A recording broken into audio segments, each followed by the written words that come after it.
नमस्कार, मैं हूं चित्रांगी शर्मा और आज हम बात करने जा रहे हैं फेमस साइकोलॉजिकल काउंसलर एवं motivational speaker doctor Sanjay Biyani से। सर, आजकल के यूथ में, आजकल के युवा में ये देखने में आता है कि उन्हें बहुत ज़्यादा इंफीरियरिटी कॉम्प्लेक्स और फियर उनके अंदर भर गया है। उन्हें अपने बारे में हीन भावना आती रहती है और वो हर चीज़ से डरते हैं, कुछ नया करने से डरते हैं, अपने आप पे विश्वास तो जैसे उनका खत्म ही हो गया है। सर, आपको क्या लगता है, what is the reason of this fear and negativity into them and how can we convert it into confidence and courage? मुझे लगता है कि चित्रांगी ये तो एक वो प्रॉब्लम है जो सबसे मेजर प्रॉब्लम है यूथ में। फियर, डर, इन्फीरियरिटी कॉम्प्लेक्स, इरिटेशन। प्रॉब्लम तो है, लेकिन हर प्रॉब्लम का एक डेफिनेट सॉल्यूशन भी है। मुझे लगता है हम प्रॉब्लम को तब सॉल्व कर पाते हैं जब हम प्रॉब्लम के रीज़न को समझ लेते हैं। सो अगर वास्तव में अगर हम सॉल्व करना चाहेंगे तो हमारी प्रॉब्लम सॉल्व होंगी। मैंने थोड़ा अपना थॉट प्रोसेस डाला और मैंने उस पर रिसर्च किया, मैंने उस पर सोचा कि क्यों ये फियर है, क्यों ये इरिटेशन है, क्यों ये डर है। मैं इस नतीजे पर पहुंचा कि एक ही मैकेनिज़्म है।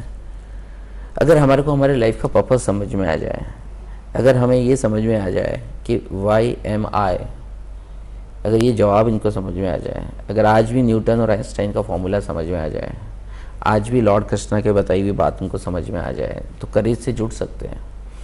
फियर का जो सबसे स्टार्ट कहाँ से होता है, जब एक स्टूडेंट, एक पर्सन ये बोलना चालू करता है, कैन यू हेल्प मी, क्या आप मेरी मदद कर सकते हैं। यानी जब वो आपसे कुछ चाहता है, देना नहीं चाहता, आपसे कुछ लेना चाहता है, यानी वो सेल्फिश हो जाता है। हर काम के पीछे वो सेल्फ देखने लग जाता है कि मैं ये कर रहा हूँ तो मुझे क्या मिलेगा। तो सेल्फिश जैसे ही होता है वैसे ही वो बोलने लगता है कैन यू हेल्प मी। वहाँ से प्रॉब्लम स्टार्ट होती है और ये सब लोग उसकी वो मदद करते नहीं हैं, तो वो अपने आप पे फोकस करना बढ़ जाता है उसका, वो नेगेटिविटी से भरने लगता है, उसकी लाइफ में नेगेटिविटी बढ़ने लगती है, क्योंकि वो अपने लिए सोचता है और वो सारी चीज़ें लोगों से मिलती नहीं है, क्योंकि उसको वो बेसिक लॉ पता नहीं है कि जब तक मैं दूंगा नहीं मुझे कोई चीज़ें मिलेगी नहीं। तो वो जब भी सेल्फ पे फोकस करने लगेगा वो चीज़ें मिलेगी नहीं, तो उसे इन्फीरियरिटी कॉम्प्लेक्स और नेगेटिविटी फील होने लगेगी और उस नेगेटिविटी के कारण उसकी लाइफ में अनसर्टेनिटी होगी, क्योंकि वो हर समय ये चाहता है कि मेरा भला हो, मेरा भला हो, लोग मेरी मदद करें। जब ऐसा होगा नहीं तो नेगेटिविटी आएगी, और जैसे ही नेगेटिविटी आएगी अनसर्टेनिटी, डाउट क्रिएट हो जाएगा, कि संशय आने लगेगा कि ये चीज़ मुझे मिलेगी भी या नहीं मिलेगी। और जैसे ही ये सब चीज़ आती है एक फियर क्रिएट होने लगता है। अगर हम अपने आप को बहुत ज़्यादा समझते हैं, हम हर चीज़ दूसरों से लेना चाहते हैं, हम दूसरों पे विश्वास नहीं करना चाहते, तो समझ लीजिए आप फियर की डायरेक्शन में जा रहे हैं। क्योंकि मुझे लगता है फियर का जो है डाउट से सीधा रिलेशन है।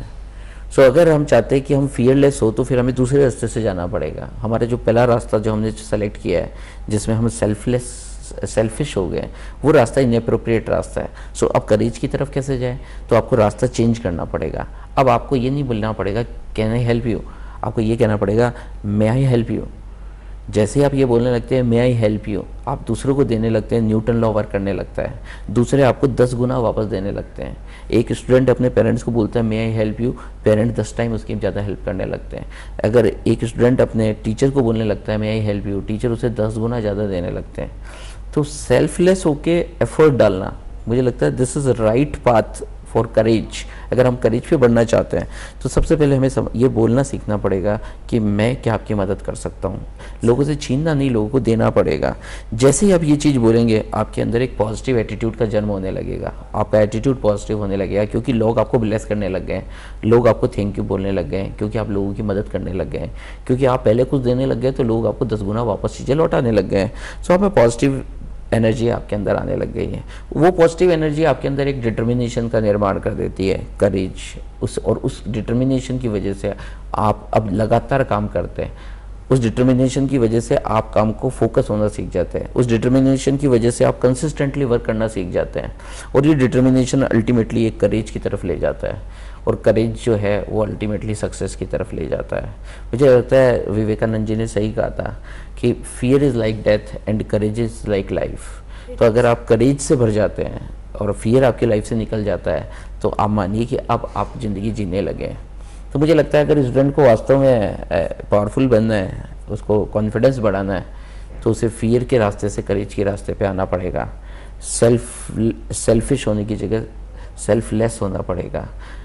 कैन आई हेल्प यू की जगह उसे मे आई हेल्प यू बोलना सीखना पड़ेगा। बात छोटी सी है लेकिन आज तक अगर आपने आजमाई नहीं तो आज भी आपके लिए खास है। प्लीज़ कुछ समय के लिए इसे फॉलो अप करके देखिए। अगर आपकी लाइफ में हैप्पीनेस ना आ जाए, अगर आप में करेज ना आ जाए, अगर आपको मज़ा ना आने लगे और आप ये ना बोल पड़े कि वाह मज़ा आ गया, तो सोचने की बात होगी। पर मुझे लगता है कि this is a very right way, जो मेरा रिसर्च कहता है कि आपको कुछ अपने में परिवर्तन लाना पड़ेगा और परिवर्तन जिस एज में आ सकता है, बाद में तो ला भी नहीं सकते चित्रांगी।